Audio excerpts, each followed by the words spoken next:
Et ben c'est parti. Bonjour, bonjour. On se retrouve pour une vidéo sur la diversification comme on l'avait annoncé dans la dernière vidéo.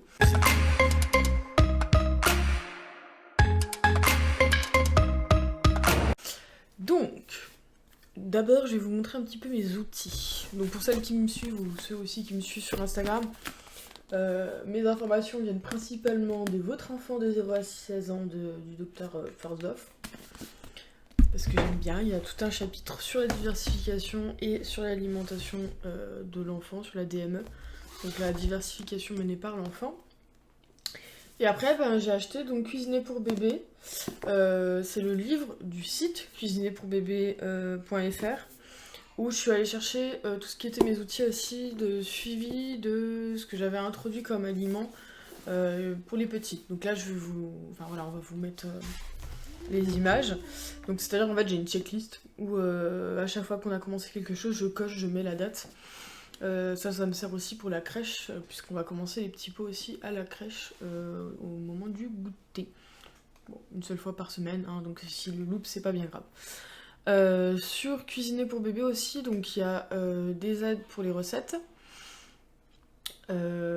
pour les préparations, il y a une explication sur le batch cooking, ça c'est quand vous voulez tout faire d'un coup le dimanche et puis congeler pour le reste de la semaine, ainsi de suite. Donc c'est faire des grosses portions, voilà, vous prendre 2 heures par dimanche pour tout faire. Ça vaut aussi pour les menus de la famille, mais bon, ça après c'est à vous de voir ce que vous avez envie de faire. Et sur Cuisiner pour bébé, du coup, il y a aussi, les étapes de la diversification. Voilà, à peu près. En sachant que entre ce site-là et ce qu'il y a sur le carnet de santé, et ben c'est pas tout à fait la même chose. Enfin, moi j'ai pu remarquer que c'était pas tout à fait la même chose. Voilà. Donc on va revoir ensemble ce qu'il en est. Donc, la diversification, donc elle commence entre 4 et 6 mois révolus. Donc c'est pratiquement 5 mois. La première étape, c'est les légumes pendant 15 jours. Soit on fait un légume par jour, soit on fait un légume pendant 3 jours. Ça, c'est vraiment à vous de voir. On préconise de le faire le midi, c'est en cas d'allergie en fait. Donc tout simplement pour se rendre compte que son enfant fait une réaction. Parce que la nuit, on n'est pas forcément dans la chambre de son enfant, à part si on fait du cododo. Et donc ça c'est pendant 15 jours. Ensuite la deuxième étape c'est l'introduction des fruits au goûter. Donc sur un autre moment, des fruits bien sûr nature, cuits, mixés, et tout ça c'est lisse, que ce soit les légumes ou les fruits. Donc pour ces 2 étapes là, bien sûr on commence d'abord par des petites cuillerées s'ils ont envie. Et après on peut aller jusqu'à un pot de 120-130 grammes pour les 2, voire plus en fonction de l'appétit de son enfant.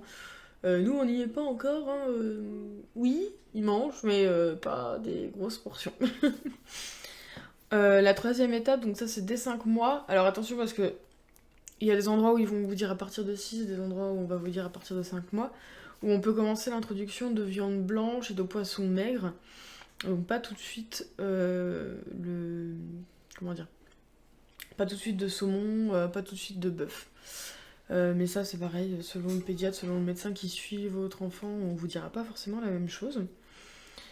Et donc nous on nous a dit qu'à partir de 6 mois révolus, on pourrait introduire les viandes rouges, les poissons gras et tout ce qui s'ensuit, et l'œuf. Voilà. Ensuite vous avez donc à partir de 5 mois féculents et céréales infantiles qu'on peut introduire, en sachant que les céréales infantiles, il n'y a pas d'obligation. Ce qui peut être bien avec ce genre de choses, c'est qu'on peut introduire les gluten du coup pour voir s'il y a une réaction ou pas. Mais ça apporte beaucoup de sucre, et pas grand chose de plus. Voilà, donc faut peser le pour et le contre. Nous, il y avait beaucoup de gens qui nous avaient dit qu'il fallait qu'on le fasse le soir pour qu'ils dorment mieux, mais ça a été encore pire, ils dormaient encore moins bien. Donc on a vite arrêté. Après tout, c'est leur rythme, ils ont besoin de 2 biberons par nuit, des fois ils ont besoin de moins, des fois ils ont besoin de plus. Et ben après tout, là on a encore sur du lait maternel, donc c'est toujours à la demande, hein. Il n'y a plus le sein, mais c'est toujours à la demande. Je m'éloigne du sujet. Ensuite, au niveau des huiles, donc moi j'ai introduit une cuillère dans chaque petit pot que je prépare depuis le début. Mais moi ils ont commencé, ils avaient déjà 5 mois. Voilà, oh pardon. On a commencé, voilà, ils avaient déjà 5 mois. Et j'ai vu sur le cahier de santé qui disait à partir de 6 mois, avec l'introduction aussi de crème ou de beurre. Donc ça, c'est vraiment à vous de voir. Mais de toute façon, les huiles, il faut savoir que c'est essentiel. Donc même si vous commencez plutôt dès que vous commencez la diversification, pardon, je pense pas qu'il y ait de risque. Ou en tout cas, si vous ne mettez pas des quantités astronomiques, ça devrait bien se passer. En sachant que c'est pas mal, c'est de changer d'huile. Moi, c'est vrai que pour l'instant, on fait plutôt colza, huile de tournesol, olive et noix. Peut-être que je vais voir pour prendre d'autres choses comme l'huile de noisette, ça c'est encore à voir. Mais c'est pas mal, si ça introduit quand même du goût, puisqu'on le sent, si c'est que une cuillère pour 200 grammes de préparation, on la sent quand même. Ah oui, à rajouter après cuisson, c'est mieux, hein, si on veut garder tous les bienfaits de ce qu'on a fait, surtout si on fait les petits pots maison, c'est toujours mieux. J'ai vu aussi que pour les épices, c'était à partir de 6 mois, enfin ça dépend des épices, mais il y en a qu'on peut commencer à partir de 6 mois, donc ça c'est cool. Si on veut faire des bons petits plats à ses bébés, si on veut améliorer un peu tout ça, quoi. Des fois ça peut être un petit peu fade. Voilà, donc ça c'est ce que j'ai réuni avec mes trois sources, on va dire. Donc votre enfant, cuisiner pour bébé et le carnet de santé.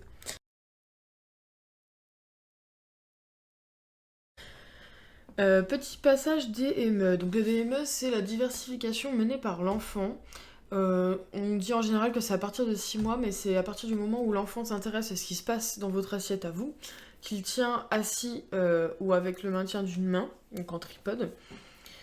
Et donc ça consiste à donner à son enfant, à lui présenter soit un morceau à la fois, soit plusieurs morceaux, c'est à vous de voir, de fruits ou de légumes bien mûrs, de la taille du poing, qui tiennent dans le poing en fait.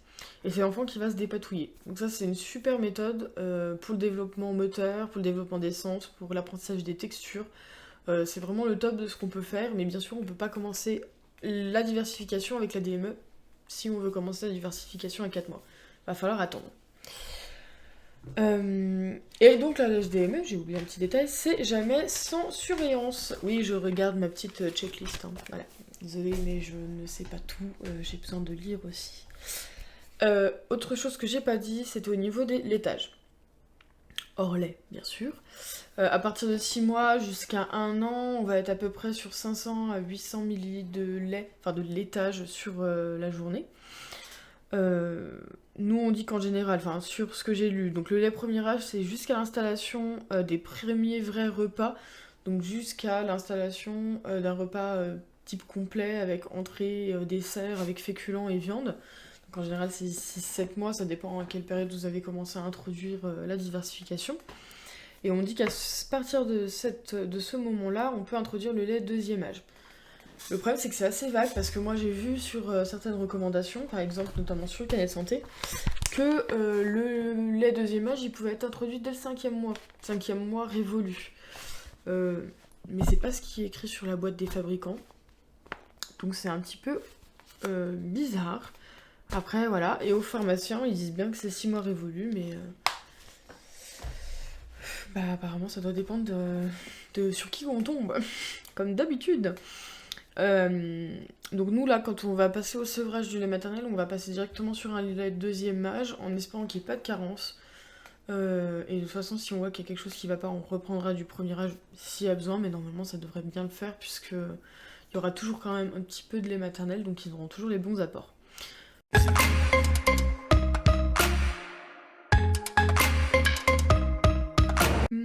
Au niveau des consistances, alors ça c'est repris aussi dans les 3 bouquins que j'ai.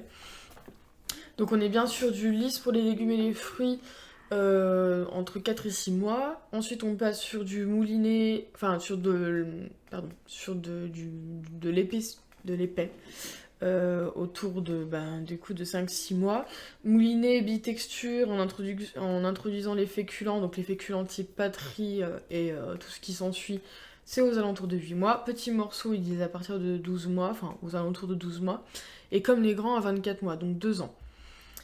Le mieux de toute façon, c'est d'arrêter de donner des choses très lisses avant 10 mois. Il faut que l'enfant il ait la possibilité de s'habituer à avoir des morceaux, à avoir des nouvelles textures, à mâcher, à mâchouiller, pour se développer au niveau des mâchoires. Enfin, ça développe beaucoup de choses. Toutes ces étapes-là, elles sont beaucoup plus rapides si on a commencé la DME. Bah oui, hein, forcément. Donc ça aide à la découverte des textures, à la maîtrise et à l'amélioration de la motricité, de l'appréhension au niveau des mains. Ça joue pour les yeux, ça joue pour la dentition, pour la mâchoire, pour les muscles du cou, enfin pour tout. Donc vraiment, c'est le top. Pas la DME, mais pas forcément, mais comment dire, si on suit bien les étapes et si on arrive à mettre des morceaux dans l'alimentation, bah, le plus tôt possible, mais pas trop non plus. Hein, faut respecter l'enfant quand même. D'ailleurs, faut pas hésiter dans la diversification à faire des pauses. Si on voit que son enfant, même s'il a 6 mois, ça ne lui convient pas, ça ne va pas, il vous refuse en bloc, ben on va pas le forcer, on s'arrête et on reprendra plus tard, c'est pas grave. Il a son apport journalier avec son laitage, avec son lait, donc il n'y a pas... voilà, il n'y a pas mort d'homme.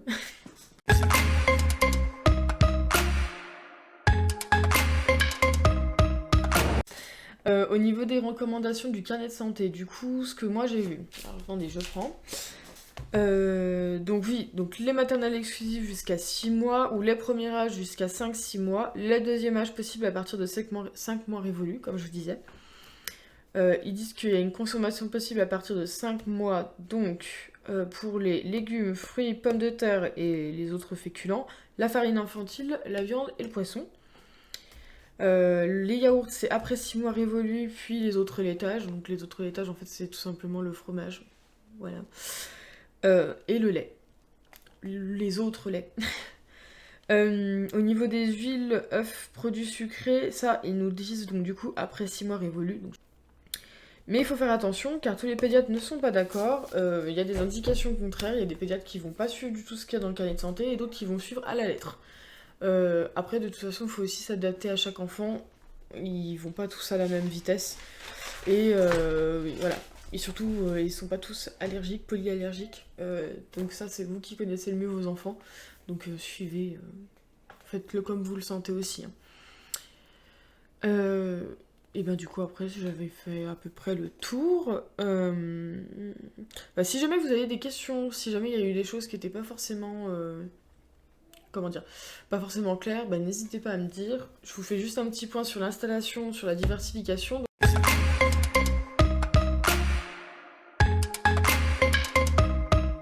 Donc nous, on leur a acheté des chaises hautes, non c'est pas une chaise haute, mais des chaises pour manger avec la petite tablette qui s'adapte sur nos chaises, parce qu'on n'a pas la place de mettre 2 chaises hautes.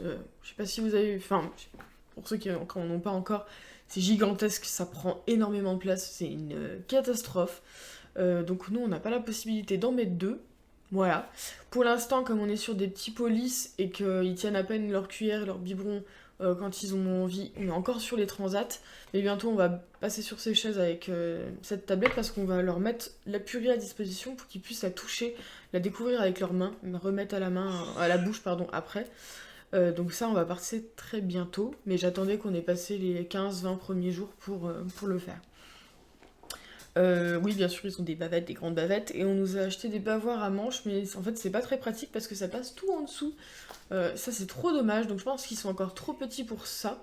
Donc, dès qu'ils pourront et que ça sera un peu plus pratique, que ça leur tiendra un petit peu mieux au cou, on leur remettra pour qu'ils n'en mettent pas de partout, mais de toute façon, un enfant, quand ça mange, c'est pas propre, donc il y en aura de partout. Ça va nous repeindre les murs. Les murs sont blancs, donc ça sera artistique, on aura des taches de couleur. Nous, on fait maison, mais pas que. Il y a certains produits que je ne me sentais pas de faire moi-même parce que je savais pas si j'allais réussir à avoir la texture, si j'allais réussir à cuire comme je voulais, malgré que j'ai un compagnon et un mini bol. Donc le compagnon, le moulinex, hein, pas le compagnon l'homme. Quoique c'est pas mal aussi pour la cuisine. Donc nous pour l'instant on fait comme ça. On a un kit B.A.B.A. du coup pour les assiettes, les verres et les bols mais qu'on n'utilise pas pour l'instant. Avec ventouse. C'est papa. Et c'est papa. Donc voilà. Et j'aime bien, il participe à sa façon. Et qu'est-ce que je voulais vous dire? Et ben voilà, je crois qu'on a fait un peu le tour de la diversification avec les jujus. En sachant que enfin, parfois ils vont réclamer en même temps, parfois non. Donc parfois j'ai le temps de donner à un seul, et parfois c'est un peu la course pour jongler avec les cuillerées et les biberons. Parfois il va falloir que je commence par le biberon parce qu'ils ont trop faim, que j'ai trop tardé à leur proposer l'aliment solide. Ça arrive. Et donc du coup on finit le biberon, on tente, on voit s'ils ont envie de continuer ou pas. Et parfois je suis dans la bonne tranche d'heure et je peux leur proposer quand même l'aliment solide avant leur lait. Ça c'est top. Qu'est-ce que je voulais vous dire? Après au niveau des horaires sur l'alimentation, mais en fait c'est un peu quand ils veulent. Bon bah du coup on espère que cette vidéo vous a plu. Hein, oui. Ouais, il est là juste pour la fin. Voilà. Hein, parce qu'il faut bien. Toi, t'en penses quoi de la diversification pour l'instant? Est-ce qu'on maîtrise? Est-ce que c'est. Je sais pas, je suis pas là. Bah oui, voilà. Oui, parce qu'il faut savoir que maman fait pratiquement tout toute seule. Elle fait les petits pots toute seule, elle les nourrit toute seule. Voilà, bientôt la crèche va participer aussi, c'est génial. Là, je travaille. Ouais, il travaille. Voilà. Bon, allez, bah on vous fait des gros bisous. Puis on vous dit à bientôt. À bientôt. Allez. Bye. Ciao.